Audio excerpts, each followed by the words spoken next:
জেলা লেভেল বা বিভাগীয় লেভেলে যে সাফল্য সেটাকে জাতীয় পর্যায়ে নিয়ে যাওয়ার জন্য আমাদের মাননীয় এমপি মহোদয় উদ্যোগটা নিচ্ছে। আমাদের সাথে আছে আমাদের বুড়িচং উপজেলা থানা ইঞ্জিনিয়ার সাহেব। ওনার থেকে আমরা জানার চেষ্টা করবো আসলে উনি আজকে কি জন্য এখানে আসছে বা কি করতে যাচ্ছে। আসলে এটা একটা রাস্তা না, এটা আমি ওয়াকওয়ে বলবো, কারণ আমাদের বুড়িচংয়ে এভাবে মাঠের অনেক অভাব এবং মানসম্মত মাঠ একদমই নাই।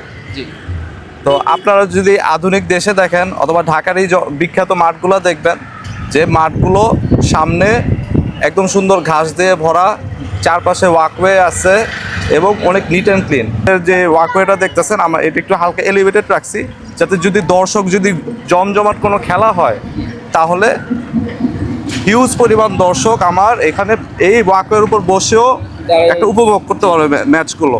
আমাদের উপজেলার যে পরিকল্পনা ওইদিকে একটা নেট প্র্যাকটিসিং ক্রিকেট নেট প্র্যাকটিসিংয়ের একটা ইউনিট থাকবে এবং যাতে বুড়িচংয়ে আমাদের যে মানে খেলাধুলার যে একটা অগ্রগামী অবস্থায় যে আছে, কারণ এখন বিভিন্ন জেলা লেভেল বা বিভাগীয় লেভেলে যে সাফল্য সেটাকে জাতীয় পর্যায়ে নিয়ে যাওয়ার জন্য আমাদের মাননীয় এমপি মহোদয় উদ্যোগটা নিচ্ছে।